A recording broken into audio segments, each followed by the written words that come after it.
Desempleo en México desde 1994 hasta el 2025. Empezaremos hablando desde 1994 con el error de siembra o el efecto tequila. El año 1994 fue un punto de quiebre. Todo parecía estable durante el sexenio de Carlos Salinas de Gortari, con la firma del Telecán y una inflación relativamente baja. Sin embargo, la economía estaba sostenida artificialmente. El gobierno emitió tesobonos, instrumentos financieros que prometían pago en dólares a inversionistas. Cuando entró la crisis, la confianza, se produjo una salida masiva de capitales. En diciembre, apenas asumido el nuevo presidente Ernesto Zedillo, el peso mexicano se devaluó más del 100%, pasando de 3.5 a más de 7 pesos por dólar.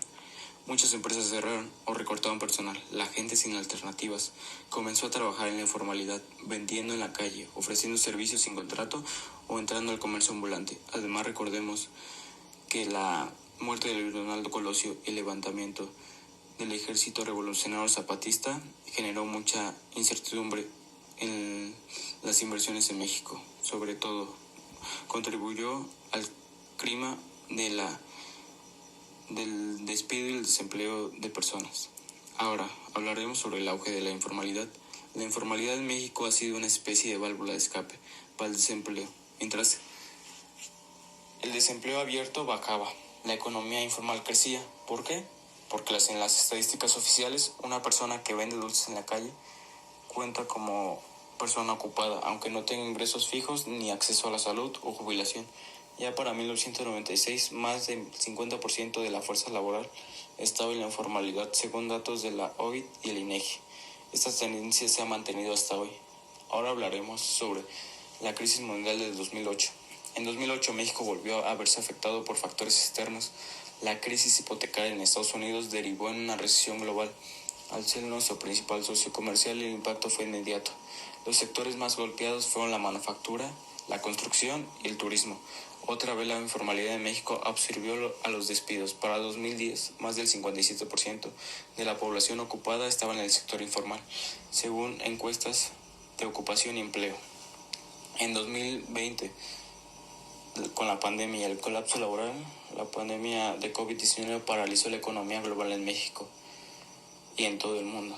Muchos trabajadores formales, al ser despedidos o ver cerradas sus empresas, se vieron forzados a trabajar por su cuenta, sin contratos y sin seguridad social. La tasa de informalidad laboral alcanzó 56.3% en 2020, lo que equivale a más de 30 millones de personas. El gobierno federal lanzó algunos programas de apoyo como Jóvenes Construyendo el Futuro para capacitar jóvenes sin empleo, crédito a la palabra, apoyos de 25,000 pesos a microempresas, pero no se ofrecieron estímulos fiscales a gran escala ni condonaciones de impuestos. ¿Y los presidentes cómo han respondido al desempleo? Empezaremos con Zedillo, el cual estabilizó la economía por medio del Fondo Monetario Internacional y Estados Unidos, pero priorizó el rescate bancario por medio del FOBAPROA sobre el empleo directo. Ahora Fox prometió crecimiento y generación de empleos, pero la informalidad se mantuvo con unos porcentajes del 55 al 58% durante todo su sexenio, además ayudando con fondos para crear microempresas. Calderón enfrentó la crisis de 2008 con medidas parciales. En todo su sexenio se crearon empleos, pero en su mayoría informales o de bajos ingresos. Peña Nieto implementó reformas estructurales que prometían atraer inversiones y mejorar el empleo, pero los resultados fueron limitados. En 2018, el 56.9% de los trabajadores seguían en la formalidad. López Obrador impulsó programas sociales y de empleo juvenil, pero la pandemia afectó gravemente en 2020. Solo el 34% de la población ocupada tenía empleo formal. Y recordemos también que él ha hecho obras como el Tren Maya, la presa de Dos Bocas y el Aeropuerto Internacional Felipe Ángeles, generando muchos empleos. Y ahorita la actual presidenta Claudia Sheinbaum ha seguido con los mismos pasos que López Obrador. Aún no se sabe cómo ha apoyado a los mexicanos, pero lo que sí es que ha seguido con los programas sociales como Jóvenes Construyendo el Futuro y con generación de nuevos empleos para todos los mexicanos. Ahora sí, en conclusión, en México hablar del desempleo no solo es hablar de gente sin trabajo, sino también de gente que trabaja sin seguridad social, sin contrato, sin estabilidad.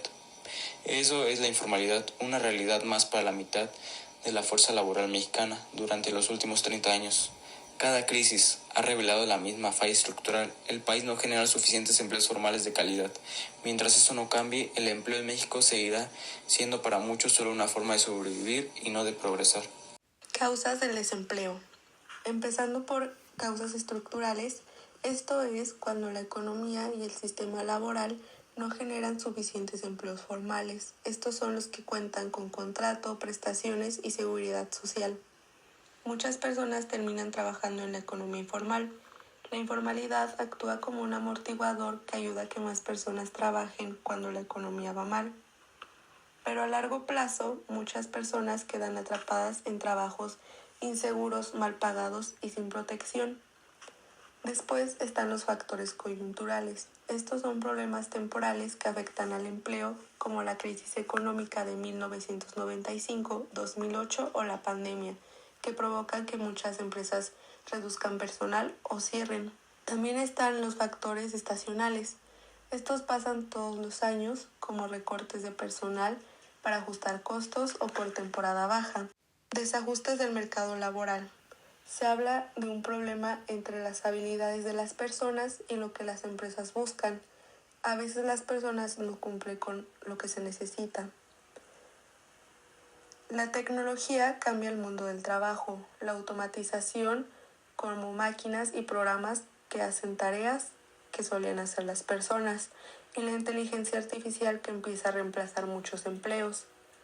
Y sin olvidar el Telecan, que prometió crecimiento pero provocó la pérdida de empleos formales, sobre todo en el campo. Cerca de 2 millones de empleos agrícolas desaparecieron por la competencia y 230,000 empleos en maquilas. Esto aumentó la migración hacia Estados Unidos. Algunas maquiladoras que perdieron importancia fueron textil y confección, electrónica básica y ensamblaje manual, juguetes y producción de plástico de bajo valor. Esto fue porque China y Vietnam ofrecieron mano de obra más barata y muchas tareas se automatizaron. Otros sectores que crecieron fueron automotriz, aeronáutica y dispositivos médicos. El desempleo tiene muchas consecuencias negativas. En lo económico causa pobreza. Muchas personas no ganan lo suficiente ni para lo básico. También aumenta la desigualdad, sobre todo para las mujeres, y afecta la salud mental, causando ansiedad, estrés o depresión. Otra consecuencia es la migración. Mucha gente se va del país porque no encuentra trabajo aquí. En el campo, la falta de empleo ha hecho que muchos campesinos dejen de trabajar sus tierras y busquen otras formas de sobrevivir. Esto pasa mucho en estados como Chiapas, Guerrero y Oaxaca, donde también hay mucha migración y la gente depende mucho del dinero que les mandan sus familiares desde otros lugares. En las ciudades, más de la mitad de las personas trabajan en la informalidad, o sea, sin seguro ni prestaciones. Esto afecta más a mujeres y a quienes no tienen mucha escuela. En Chiapas, Oaxaca y Guerrero, más del 57% de la gente vive en pobreza laboral. Además, sectores como la industria y la construcción sufren mucho cuando hay crisis económicas, como pasó en 2008 y 2020. En 2008 hubo una crisis financiera global. Fue causada principalmente por el colapso del mercado inmobiliario en Estados Unidos. Los bancos habían dado préstamos riesgosos, hipotecas subprime, a personas que no podían pagarlo. Cuando mucha gente dejó de pagar, los bancos quebraron o casi quebraron, y eso afectó a todo el sistema financiero mundial. El impacto que tuvo fue que millones de personas perdieron sus casas, empleos y ahorros. Empresas y bancos importantes como Lehman Brothers colapsaron. Hubo una recesión mundial, con aumento del desempleo, sobre todo en jóvenes y trabajadores de industrias como la construcción y el automóvil. Los gobiernos invirtieron en rescates financieros y programas de estímulo económico. Fue una crisis lenta pero profunda, con efectos que duraron años. En el 2020 se dio la crisis por la pandemia del COVID-19. Fue causada por la pandemia de COVID-19 y las medidas sanitarias como el confinamiento, el cierre de negocios y la suspensión de actividades. No fue provocada por problemas financieros, sino por una crisis sanitaria global que detuvo la economía. Millones de personas perdieron sus trabajos por el cierre de empresas. Sectores como el turismo, restaurantes, transporte y entretenimiento fueron los más afectados. Aumentó mucho el trabajo informal y remoto. Muchas personas recurrieron al autoempleo. Los gobiernos lanzaron apoyos económicos directos a ciudadanos y empresas. Se aceleró la digitalización del trabajo y del comercio. Fue una crisis rápida y muy intensa, pero algunos países se recuperaron más rápido gracias a las vacunas. La crisis de 2008 fue causada por errores financieros y colapsos bancarios, mientras que la de 2020 fue provocada por la pandemia del COVID-19. Ambas causaron desempleo y afectaron millones de vidas, pero se originaron de manera distinta y tuvieron impactos diferentes. La primera fue una crisis financiera lenta y la segunda una crisis sanitaria rápida con consecuencias económicas muy fuertes. En 1994, el empleo en México comenzó con optimismo gracias al Telecan, pero la crisis económica de diciembre causó una gran inestabilidad. Aunque el desempleo oficial parecía bajo, muchas personas perdieron su trabajo o tuvieron que aceptar empleos informales, sin seguridad ni beneficios. Fue un año clave que marcó el rumbo de la economía mexicana en los años siguientes. ¿Dónde están las oportunidades, desigualdad y futuro del empleo? Pero no todo es negativo. Aunque el desempleo es un reto, también hay focos de oportunidad. En el primer trimestre de 2025, los estados con mayor participación económica fueron Baja California Sur, Nayarit, Colima y Quintana Roo. Esto se debe, en parte, al crecimiento del turismo, el desarrollo inmobiliario y servicios profesionales. Ahora, si hablamos de salarios promedio para profesionistas, los mejores estados son Nuevo León, más de 20,800 pesos, Ciudad de México, cerca de 20,700 pesos, Baja California Sur, más de 19,300 pesos, Baja California, más de 19,200 pesos, y por último, Querétaro, más de 18,300 pesos. En contraste, estados como Guerrero, Morelos, Tlaxcala, Chiapas y Oaxaca reportan sueldos bajos, entre 10,000 y 11,000 pesos mensuales, incluso con estudios superiores.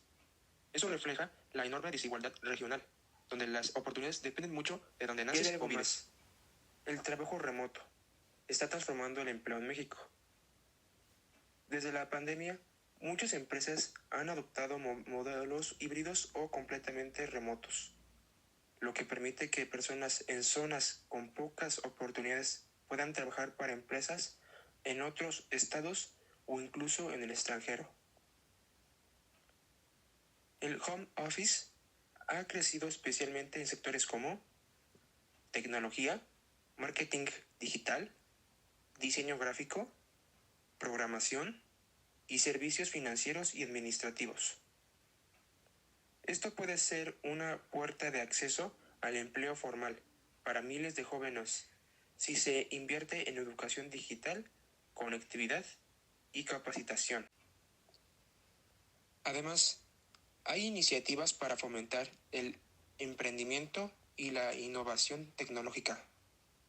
Estados como Jalisco, Querétaro y Nuevo León están apostando por los clústeres de tecnología que podrían ser clave para generar empleos de calidad en el futuro.